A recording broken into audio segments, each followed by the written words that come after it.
Good afternoon, everybody. Good afternoon, sir. How are you? We are fine and you? Alhamdulillah, I am fine also. Sit down, please.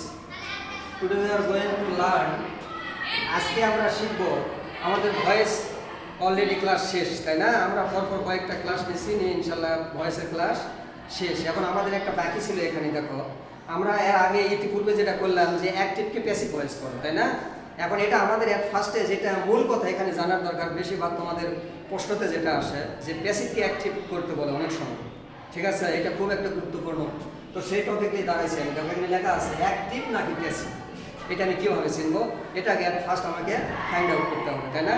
তাহলে এটা যখন আমি find out করতে যাবো, এখানে একটা কথা খেয়াল করবে যে আমরা বিশেষ করে যে সেন্টেন্সে অ্যাক্টিভ থেকে প্যাসিভ অথবা প্যাসিভ থেকে অ্যাক্টিভ যেটাই করি না কেন, আমরা এখানে দেখবো যে এই সেন্টেন্সের মধ্যে কাজটি কে করে এটা যদি উল্লেখ থাকে তাহলে সেটা অ্যাক্টিভ, আর কাজটি কে করে এটা যখন উল্লেখ থাকবে না তখন সেটা প্যাসিভ।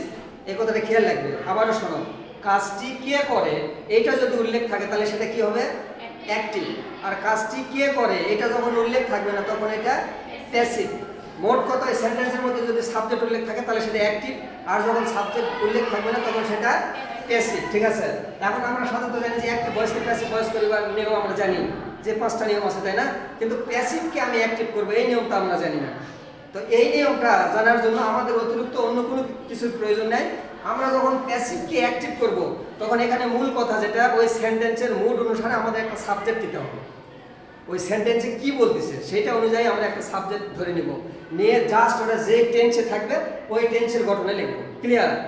আমরা যখন প্যাসিভ থেকে অ্যাক্টিভ করব তখন আমাকে ওই সেন্টেন্সের অর্থ অনুসারে একটা সাবজেক্ট নিতে হবে, নিয়ে ওইটা যে টেন্সে আছে ডাইরেক্ট হুবহু সেই টেন্সের ঘটনায় লিখতে হবে। ক্লিয়ার? এখন দেখো আমরা উদাহরণে যাব। এখানে প্রথমটা লেখা কি আছে? দে প্লে বল, তার মানে কি তারা বল খেলে। এখানে কে বল খেলে? তারা। তাহলে এই যে কে বল খেলে, কাজটি কে করে উল্লেখ আছে, তার মানে কি এটা অ্যাক্টিভ।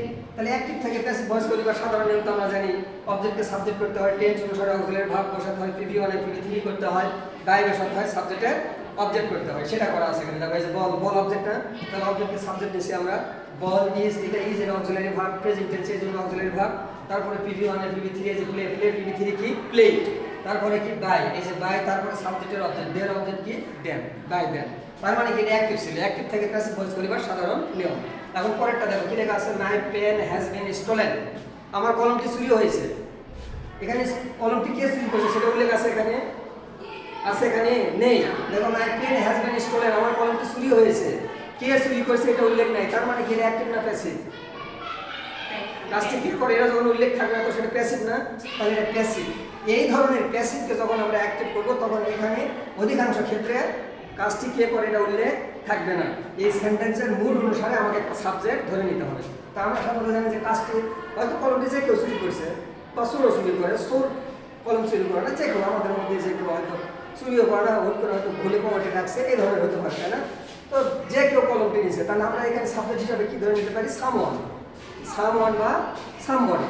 এখন দেখো আমি সামওয়ান ধরে নিয়েছি এখানে, তাই না? এখন এটা কোন টেন্সে আছে সেটা আমার দেখতে হবে। এটা প্রেজেন্ট পারফেক্ট টেন্সে আছে না?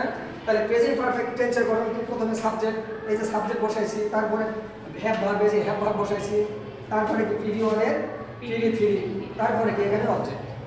এটা পারফেক্টের সেই জন্য সেই টেন্সের গঠনই হবে। এখানে তোমাদের একটা প্রশ্ন করার কথা, স্যার এখানে যে হ্যাজের পরে বিন আছে, তাহলে এটা পারফেক্ট হলে কি হবে? এখানে পারফেক্ট টেন্স কেন? এখানে হ্যাভ ভার্বের পরে বি ভার্বের বিন হয়েছে। বি ভার্বের প্রেজেন্ট ফর্ম কি আমি জান না? পাস্ট ফর্ম হচ্ছে ওয়াজ হয়, আর প্রিভি থ্রি হচ্ছে বিন, ঠিক আছে? এই জন্য এখানে বিন। তাহলে আমরা এখানে যেটা জানলাম মূল কথা, আমাদের এখানে যে অ্যাক্টিভকে সরি প্যাসিভকে আমরা অ্যাক্টিভ কীভাবে করবো, এই সাধারণত প্যাসিভ ভয়েসে সাবজেক্ট উল্লেখ থাকবে না, এটা সেন্টেন্সের অর্থ অনুসারে আমাদের সাবজেক্ট ধরে নিতে হবে। এইটা যে টেন্সে থাকবে হুবহু আমরা সেই টেন্সের ঘটনায় লিখবো, তাহলে এই প্যাসিভ থেকে অ্যাক্টিভ হয়ে গেছে, ঠিক আছে? তো deer learner, I hope that today's topic is clear to you. If you like my class or video, please like, comment and share. This is all for today. Goodbye and Allah Hafiz.